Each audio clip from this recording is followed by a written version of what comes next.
Hello, hello, hello. Patricia here, Stampin' Up! Demonstrator in the United States and more specifically in Alaska. And I'm coming to you today because I have had quite a number of questions in the last 2 or 3 weeks about what I would suggest that somebody as a very new Stampin' Up!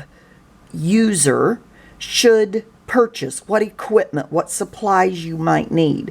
And so I thought I would go through and show you what my bare basic would be. Okay, so you can find all of these in the annual catalog.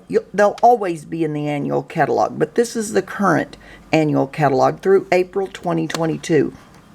And a lot of these things are back here in the very back of the book. Let's see, that's mostly for the, here we go. Here's some of them, tools and cutting tools. That's kind of funny. Adhesives, etc. So let me show you what my bare bones suggestions would be. The first would be some kind of paper cutting tool. You're actually going to need a couple of these. I love our Stampin' Up! Paper cutting tool. It is wonderful. One, it's got inches and metric across the top, and if you swing the arm out, it goes out to just over 17 inches, which is pretty much beyond what you're going to need. This bar is a protector for your cutting tool. You've got a cutting blade and a scoring blade, and as you can see, I think you can see, I've got score written on here so that I don't ever get the two mixed up. And that happens especially when you first get it. But it's also got inches going down the side. And by the way, this goes to a little over about 12.5 inches. And you can also cut on either side up to about 1.5 inches on the right hand side. Okay. Highly recommend this. Oh, by the way, there's also a way to hang it up right here if you need or want that. Now, if you happen to already have some kind of paper cutting, then you're golden. You don't need to worry about that. The next thing that I would suggest and highly recommend are papers. Now, when you're first starting out, I advise, and this is just having done this for quite some time, that you select 2 colors. When you select those 2 colors, whatever they are, out of the 50, we have a choice of 50 colors. When you select those 2 colors, I suggest that you get the ink pads and the paper. Now, there are other coloring options, and you will want to get those eventually.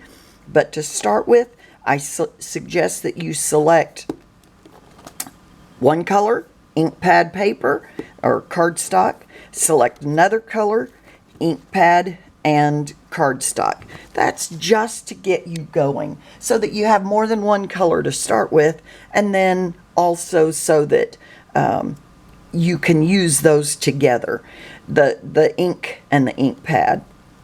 Okay, then I always suggest that you get a basic white. Eventually, you will probably want to add black cardstock, but not right at first, okay? The next thing, I know I've got some other things showing here, is let me move them so that you can see what we're looking at. The next thing I would suggest is blocks. Now, you'll need these when you open your stamp set and you go to use it.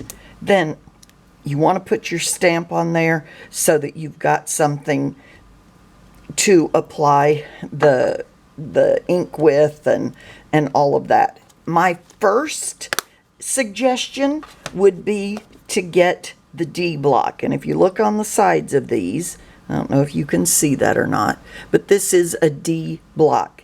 Eventually, you'll want to add C, B, and A. Now, or A, B, and C. But if you start with that D size block, you'll be able to use most of the stamps that you're going to have. And so that's where I suggest that you start.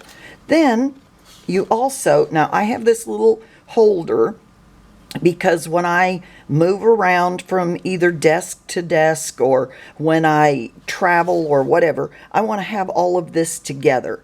And the first thing is a liquid glue. I love Tombow Mono liquid glue. Whoops. And so I suggest you start there. Also some seal. And you will, in using the two of these, find which you like better. But truthfully, you can use them, you'll use them for different things. And so I suggest that you have both. And then, like I said, eventually you'll discover which one you really like. So seal is a tape, a double-sided tape that you can run along and apply your different parts and pieces. You'll want to have a bone folder. You can see that this one is very well loved and used, and I do suggest that. Now, there are other things. There's tear and tape, and there are glue dots, and eventually you will want to have those. Eventually you may want to have a ruler. I like my small 6-inch metal ruler. You may eventually want to have tweezers. Now, those last two items are not Stampin' Up. On almost every card I make, I do use dimensionals. So you will likely want to have dimensionals to start with. I've got two sheets of dimensionals, and they're fighting against each other. There we go. If you want to know how to make this, I am certainly willing to make a video and show you how to make that. Then you will also want to have envelopes. We have basic white medium envelopes, and if you've got basic white cardstock, you may very well want to have that. The next thing you may very well want to have is a chamois. Now, this one is well used. I love it. I keep it in this folder, and that's just how I keep mine.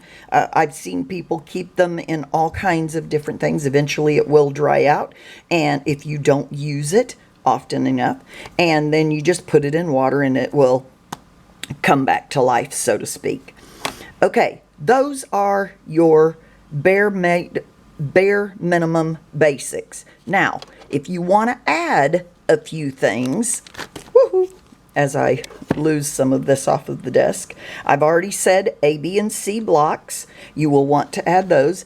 I would suggest the watercolor pencils and the blender pens. That's another way, whichever assortment set you get. This is 2, and it has these colors in it.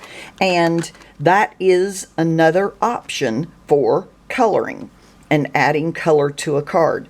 Another thing you may very well want to get eventually are some punches.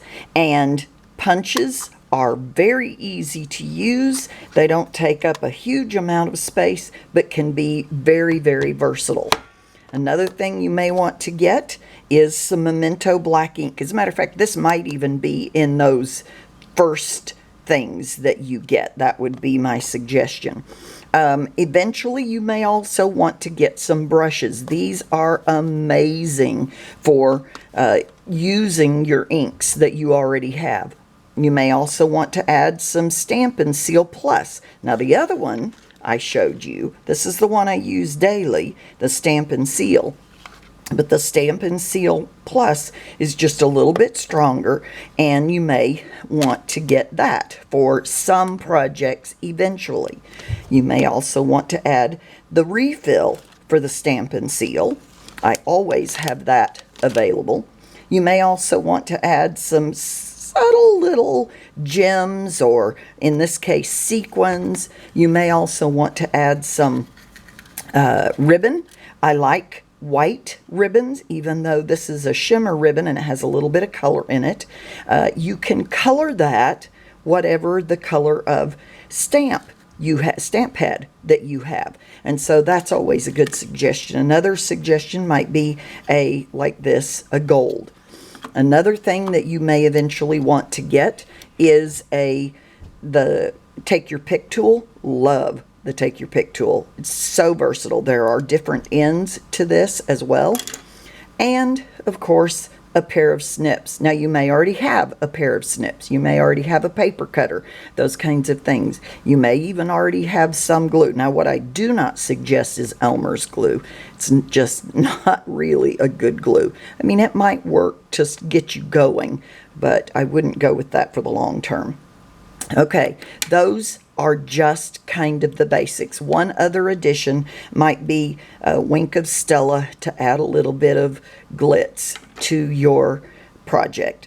There are a choice of, like I said, 50 colors, and these are all of the colors that we have. There are 40 colors that are in the normal, usual set of colors that Stampin' Up! Has, and then there are 10 additional colors that are 5 coming in and 5 going out. That's always changing every year. So that's kind of where you might want to start. And then, once you've gotten started, then you can slowly start to add items to your list. The only other thing you're going to want to have, if you do not already have, is some stamp set.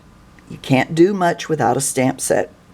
So this, if I were choosing, and this were my very, very first, this might be one that I would choose. Extremely versatile. It's a beautiful stamp set.